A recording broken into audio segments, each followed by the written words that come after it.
All right, this is the Red Zone Challenge Fantasy Podcast.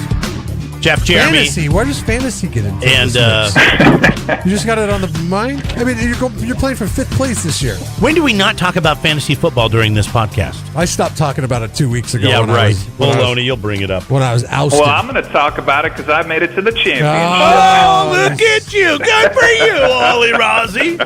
Firestone Walker Brew presents the Red Zone Challenge Okay, podcast. since we're on the subject, let's go through and name our MVPs of our respective fantasy football teams. Now, I know you're in a few leagues, right, Ollie? Yes. Do you try to focus in on the same players on many of your teams?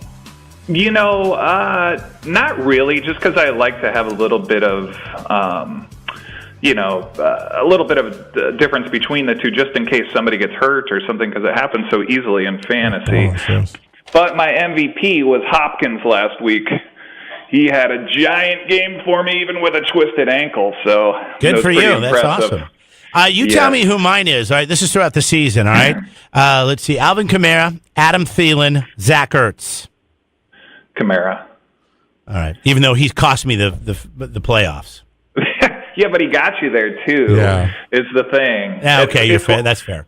I mean, one of those. Last week, I played a guy who had a far better team than me, and this is why I hate fantasy football, because a lot of it just comes down to luck. Yeah. And last week was just a killer for so many people who had great players.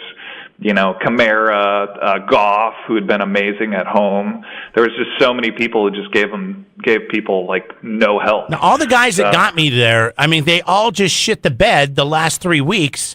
And all my losses are in the last 4 weeks. I mean, it's just it's very disappointing. I'll tell you what, Kamara's my number one pick next year for sure. Yeah, without Mark Ingram there, it's a done deal. It's funny because we've seen the emergence of so many running backs this year that the first round, we have a 14-team league that we play in. I imagine the first round, it will all be running back. I mean, maybe like the 13th, 14th pick, I'm pretty sure. Well, no, that wasn't it. We had some guy pick Gronk in the first round. Think about it. I know. Well, what a hoser. I love John. But if you have the 13th the band, pick, the JD Project, he's the J and JD's John. Oh, okay. And he's like, yeah, I took Gronk.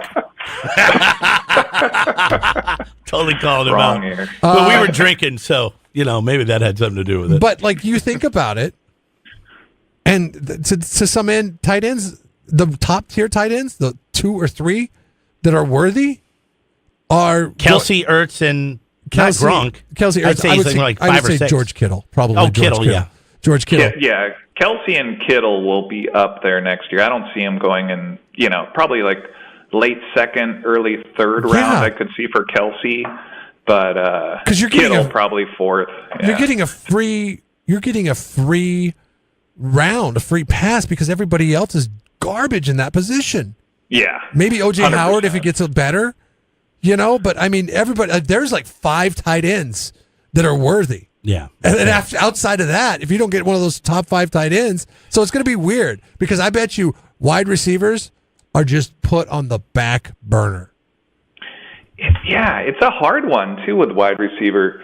It's just I guess who was the best wide receiver who you took in the first or second round this year? Well, I took Thielen in the 3rd round. Yeah, but he was great until the last 4 weeks. He's disappeared. But I mean, for the first 9 weeks of the season, he scored over. Yeah. He ran. It was 100 yards reception. He was amazing. I was like everybody that made fun of me for taking him in the 3rd round. I was flying the bird. But double eagles, bitch. There's such a boom or bust component to wide receivers. Even I have Antonio Brown. And he's worthy. He's worthy-ish. Actually, he's probably the number one. I don't know. I'm trying to think who else has been so consistent, been more consistent than Brown. Only because of the touchdowns. The yardage really hasn't been there. Oh, that's true. Thielen's had more, up until probably recently, but more yardage. Kirk Cousins is a moron. He's lucky I'm not Julio. I'd punch him in the face if I met him. You have Julio, but he can never score touchdowns. I don't know. Well, he's a trap. I can think of 12 to 14 running backs that I would rather have over any wide receiver. Michael Thomas? Who's the quarterback next year? For who? Who's your number one quarterback pick next year? Well, it'll be Mahomes, and he'll go in the second round. But I don't waste picks on quarterbacks. And I'm not going to tell you who my number. How'd you do this year? I took. Quit sounding so damn arrogant. I took Mahomes. You're not even in the money anymore. I took Mahomes in the 14th round. And yeah, but nobody knew Mahomes was. I traded him in week 2 for Antonio Brown. Should we do this? Because, I would say who your MVP is. What? Oh, it's Kamara? He did. He's Kamara. I agreed with him. And yours last week was Hopkins, but what was it for the season, Ali? Oh, God, that's a great question. My team so overachieved this year. This is why I hate fantasy, man. It's one of those ones. This team, I don't even know if it should be. I was the 6th seed in a 12-team league. I just limped in there, and then I happened to play the guy who had half the Saints the first round and kicked his butt. Nice. And then the second round, the guy's team, he had Keenan Allen, he had Miller, both of them. He got 0.8 points between the two of those guys, and then he had Goff and Gurley, and Goff just choked. So it was one of those ones. It was like I kind of lucked into the final round. All right, give us your team. Give us your team, and we'll tell you. Okay. Hold on. Let me pull it up on my phone. I can tell you. You don't know? Well, while you pull it up on your phone, I'm just in one league, and for me, it's obvious, slam dunk, who my MVP was because I never took him out of my lineup at all. It was Saquads. I like to call them because those quads. Yeah. Did he get hurt at all during the season? No. Did he miss a game? No. There was a series that he missed. And you think about it, he was the offense pretty much. Oh yeah, 100%. There was, but where do you think? Okay, so you said you're taking Kamara number 1 next year. Yes. You think he'll go number 1 in your league? No, I think you're right. I think Barkley will end up going number 1. Really? I think so. I think he, by far, is the most transcendent player this year. Especially from a rookie class. That guy can do anything, and if they're going to keep Manning again, he's going to be the offense next year. So. They can't. Get rid of that guy. Put him out to pasture. They keep saying they're going to keep him. I think the owners love that dude. So he's got pictures of the owner's wife or something. So here's my team really quick. Okay. I got quarterbacks Watson. My number 1 running back was Mixon. Number 2 running backs Ingram. Number 1 wide receiver was Hopkins. Then I got Woods, Tyler Boyd. Tight end's been a bust for me. I had Ingram on New York, but I've been playing Hooper a lot. Then I had also McCoy, who's just been a total bust this year, yes. And Lewis. And then everything else I've been just kind of cycling around. So I just picked up Williams, the running back for Green Bay, since Aaron Jones is out, and I'm going to play him in the championship round. Your team. I don't know how you're in it. That's crazy. That's exactly what that's what happened in our league. Deshaun Watson, I thought was going to go off this year. I picked him up in the 4th round, and I was so excited. I had Ertz, I had Deshaun Watson, I had Thielen, and I had what's his face who never showed up, Le'Veon Bell, and I'm like, here we go, boys.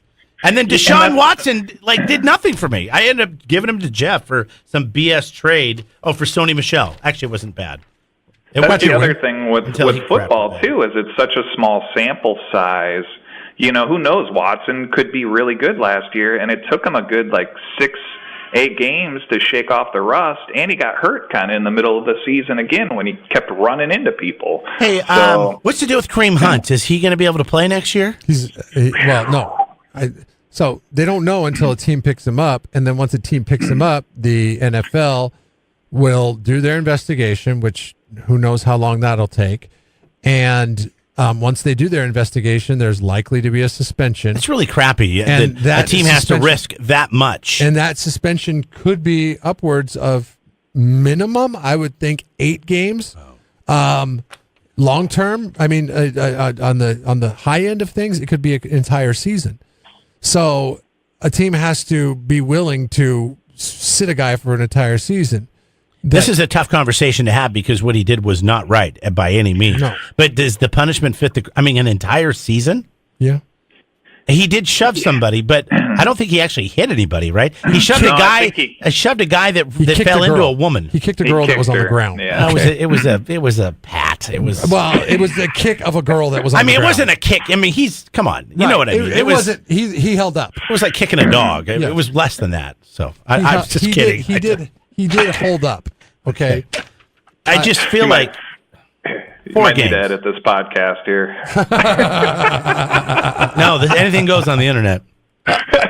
No, listen. I know what he did is wrong, and I would never condone it. But I'm just like, what is the price on it? What is your opinion on it? Well, I will give you this. You have another player on that team by the name of Tyreek Hill who did very similar things, and it wasn't on video, and he didn't get suspended. So there is definitely some hypocrisy in how they punish people. I think there's a systemic problem, though, in the NFL with all of this stuff, and if they can't figure out how to get around it, there's going to be issues because there's going to be more of this stuff that comes up, and it's crazy. They spend 2 years on Deflategate, and something like this happens, and it doesn't come out to the middle of the season that the guy gets a suspension. Yeah. It's like, I remember hearing the news last February and thinking, this does not sound good. But nobody had seen the video yet. And then nothing gets said about it. It wasn't until TMZ gets the video and puts it out there. And then the NFL is like, oh my gosh, well, we didn't know it was that bad. Well, come on, somebody within the organization, either the Chiefs or the NFL, had to know a little more to the story. Teammates, something. We're really not looking at him next year. So, who are you going to go with, Ollie? Who's your MVP? I would say I would definitely have to give it to Hopkins. He's my best player on my team. He's unbelievable. Guy can make catches like nobody's business. He's got to be the top 3 best receiver in the league right now. So, That's who I'm giving it to. I'm just happy to be in the championship. Yeah. That's it. Congratulations. I hope what are you going to win if you lose? I think I win. It's funny. I seem to win money every year, so I have just enough money to pay my entry fees into the next year's league. So you're doing a lot better. You're doing a lot better than I am. All right. I'm like 600 or 700 in the hole. I'm pretty sure. All right, let's get to the Red Zone picks. This is Week 16. These are the top 5 closest games of the week, according to the MGM Sportsbook in Las Vegas. Hey, can I brag one more time here? I feel like I'm tooting my horn here today, but I got 12 games right last week, so I tied with the local leader, but she happened to have Philadelphia, and I took the damn Rams. So I felt pretty good about that too in our pigskin pick'em. Oh, you mean the Red Zone Challenge? Yeah, the Red Zone Challenge. Yeah. So. Well, good, because you were like at the bottom of the list. And I know. I was like, geez, what's he doing down there? Heather was even making fun of me. She emailed me and let me know how bad I was doing. So it's great when your CFO starts making fun of you about your picks. Well, she's a numbers gal for a reason. She's like, this guy knows nothing about numbers. Maybe we need to second guess his employment status with the company. I told her she's going to be talking to you guys next year here.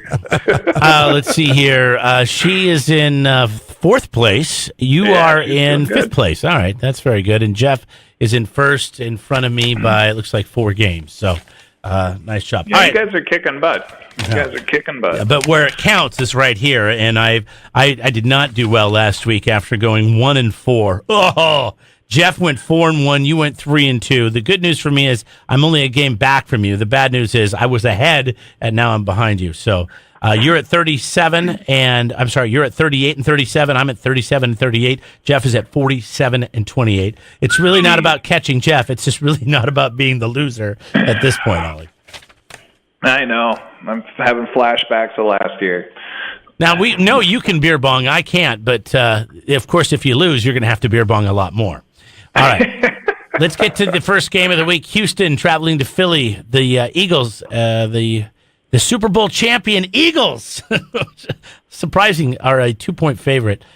Jeff, who do you like in this one? 8-6. Texans are 10-4. Give me Philadelphia. I'll take the home team. All right. Ollie? I am also going to take Philly with a little bit of recency bias here. That I watched both those games, and God, Philly, are they really going to turn it on at the end of the season here and make a run for it? Nick Foles. It's called Nick Foles magic. Yeah, it's crazy. And then you watched Houston play the Jets, and what a struggle that was. Yeah. God, that was a rough game. So I'm taking Philly. So does anybody know Nick Foles about his approximate numbers last week? I was just looking from that a up. fantasy perspective. They weren't that great. I know that because the guy that picked him up and played him, that was the favorite to win the championship, ended up losing. Yeah, it looks. Oh, he threw for 334 yards. Yeah. He threw a touchdown. One touchdown. He got Jeffrey going again too, and they got a run game moving. Yeah. But that was against Tampa Bay. They look. No. That was the Rams. That was the Rams. They played the Rams on Monday night. Oh, wait a second. I'm looking at the wrong game. I apologize. Yeah, there we go. Never mind. He only put up 270 yards, no touchdowns, no interceptions, 270 yards. Okay. Oh, I need to make up some room, boys. Houston, I don't know. It's like Houston is like. I feel like I feel like I should be able to count on Houston and believe in Houston, but then. I don't know, just watching them, they just look terrible. I don't know how they've done so well this year, but I'll take Houston on the road. Lamar Miller is questionable in this game, by the way. Man, Lamar Miller just sucks. He's always questionable? Denver, 2.5-point road favorite, as they travel to Oakland. But Oakland seems to have Denver's number the last couple years. It was close earlier this season when they played. And Oakland won, right? No, Oakland lost by like a point. Oh, okay. On the road. Is Lindsey hurt now, too? That was my other question. I don't believe so. I just think he had a bad game. Okay. I missed that game. I think but this is the risk you run in these late season games is, if he is hobbled a little bit, what do they have to gain from really relying on him? And they've no pass game whatsoever because Case Keenum's terrible and they've got rookie wide receivers thanks to injury and trades. So, this is a game that could be sneaky, but I can't put my faith in the Oakland Raiders. This is a division game. They'll hurt you every time. In divisional games, even when they mean nothing, the other team wants to send a message to the team they're playing in their division. And I still think, even though they've struggles on defense, question marks on offense, they'll figure out a way. Give me the Broncos. All right. What do you got, Ollie? I just think Denver's a better team. I watched that whole stinky game with Cincy last week and how Cincy ended up winning with that quarterback throwing the ball wherever. I still don't understand, but I'm going to also take Denver in this game. The Raiders are a mess. Yeah, they're a hot mess. And they're your team, and that's why I'm taking the Denver Broncos as well.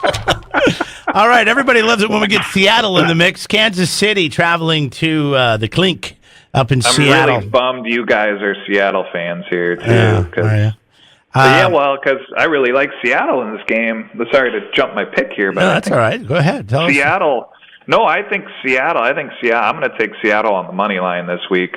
That stadium is so hard to play in. I think they're 2.5-point underdogs going into this game, but at home they were obviously looking forward to this game when they were playing San Francisco last week. So I see Seattle beating them up right now. Jeff. Yeah, it's funny. Anyway. It's funny, that Seattle, if they beat Kansas City, and some other things don't happen that they need to happen in their favor. Why is that always the case this time of year? If they beat Kansas City, who's been one of the best teams in the league this year, they still don't clinch a playoff spot. They would not be able to clinch a playoff spot. Yeah, because you lose to the 49ers. That's what happens. Until they play the Cardinals. Yeah. I'm going with Seattle because I know this team too well, being a huge fan, and this is the narrative. Right? This is what they do. This is what they'll go and they'll lose a game that they're supposed to win. Really, that game they should have won. They could have won if they weren't penalized so much. Penalties, I think, are an easy problem to fix in the short term. And I think Kansas City is suffering from a lack of a run game that they could rely on and passing weapons. I think that Kansas City being favored in this game, I would take Seattle on the money line too. I'm going to go with the Seahawks. Let's see here. I'm a Seattle fan. They are my team. I grew up. But you love the way Patrick Mahomes can work that ball around out of the pocket. Pretty amazing. He is pretty amazing. Over 600 yards put up on the Seattle secondary in the last 2 weeks. Almost 700 yards in the last couple of weeks. And one of those teams was San Francisco. One of those teams was San Francisco. One of those a rookie quarterback. Listen, I don't know. Jeff's believing something in the Seattle Seahawks that I just don't see this year. This is a rebuilding year. This is they still have great moments, but this offense is just too big, too powerful, even in Seattle. I'm going to go with the Kansas City Chiefs. You know what's funny is this is the pick. That's the pick. That's the one. That's the one that's going to differentiate you two and drive you down. To the ground. Also Philly, Houston. I know, but I'm just saying that when it's all said and done at the end of the season, look back on week 16 when you're sticking a hose to your mouth and go, man, if I would have just took the Seahawks. Dustin's hose. Dustin, get your hose out of my mouth. All right, let's. Oh God, I hope you're not right. Jacksonville traveling to Miami to take on the Dolphins, who are a 4.5 point favorite. Really? Yeah, they are. Yeah. There's a couple of games we had to avoid this week because they were 2.5 point spreads at the time, and I wanted to stay away from them. One of them was the Carolina Panthers and the Atlanta Falcons because we don't know what Cam Newton, what they're going to do with Cam. Cam's out. If they're going to shut him down. NFL released a report he's out. They're sitting. Okay, then we want to stay away from that game totally. Yeah. Then. I was hoping you put it down, and I was going to tell you guys. I was going to get some insight. And what was the other game that had some injury? Aaron Rodgers and what's going on with the Jets and the Packers. We're staying away from that as well because they might shut down Aaron Rodgers and preserve their multi-million-dollar investment. Right. It doesn't when there's matter. Nothing to play for. All right. So we're going Jacksonville at Miami. Miami 4.5 point favorite, Jeff.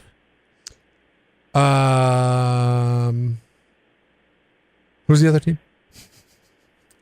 Jacksonville? Jacksonville.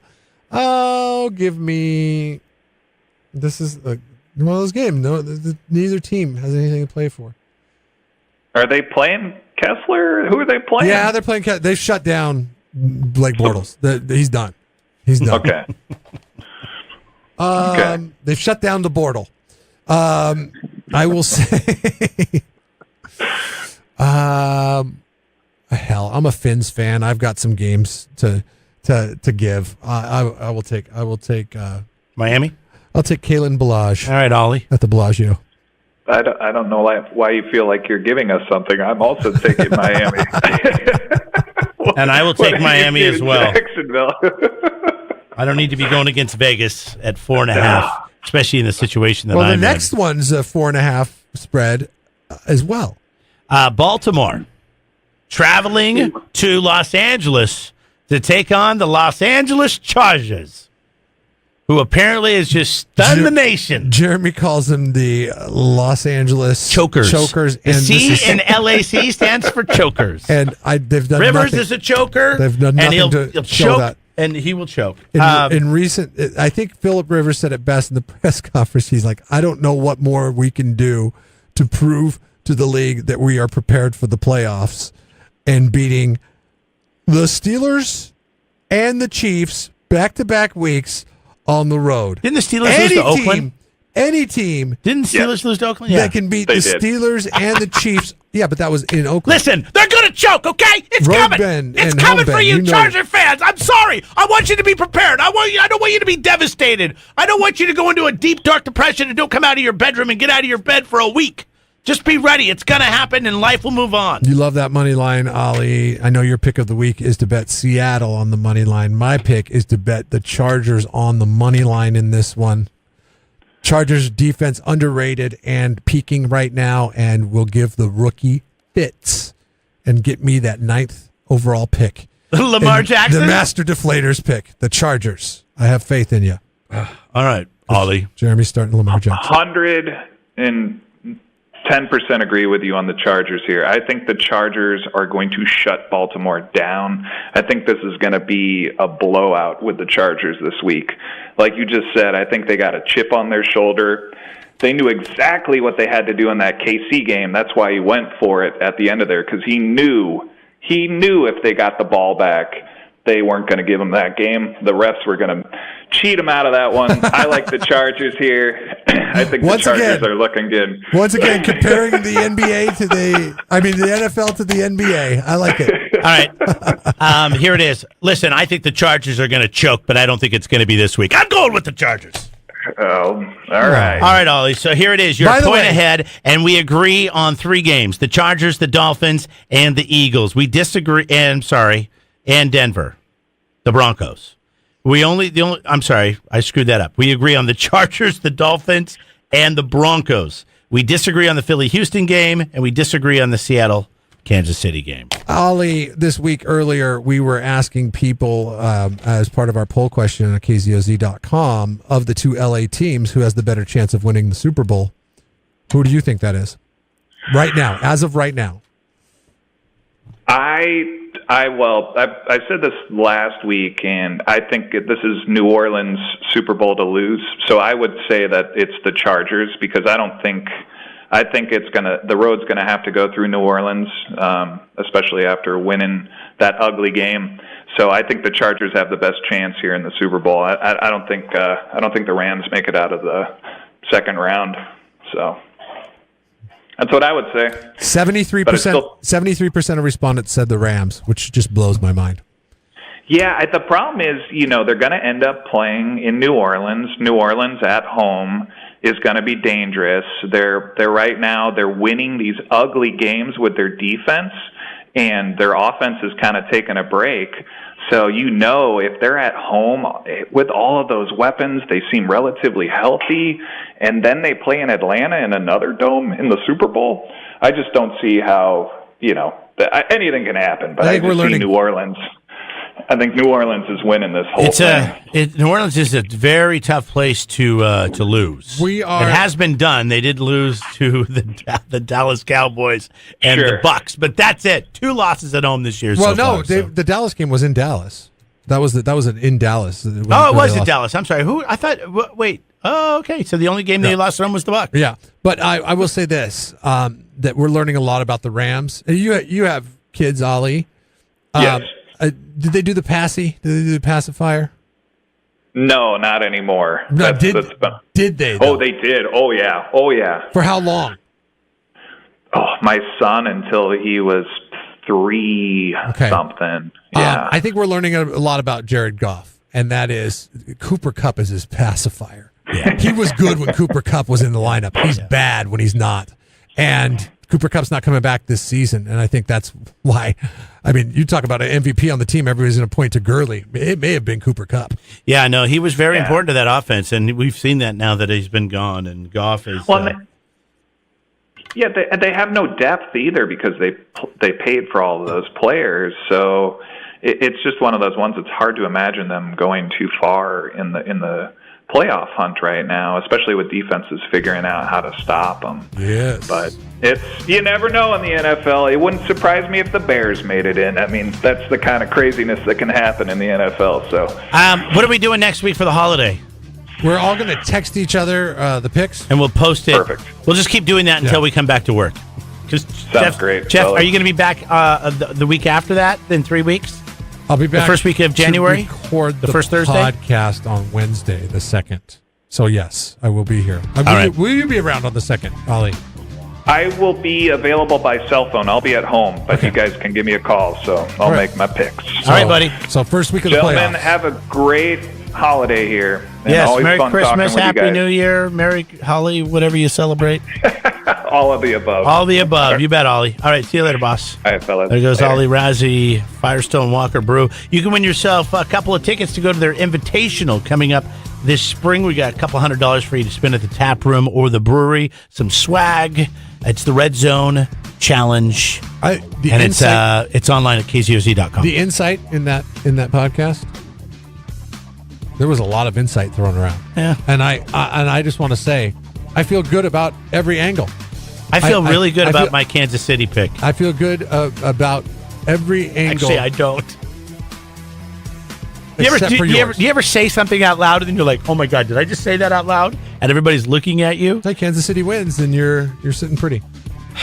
I'm You went with the favorite. I've never picked against the Seahawks, but this isn't about being a fan. This is about not having to swallow 60 ounces of beer in 2 seconds. So that's why I did it. Don't forget, if you missed any of this and you want to catch all 5 games, get to KZOZ.com, click on the Red Zone Challenge. You'll find the Red Zone Challenge Fantasy Podcast there.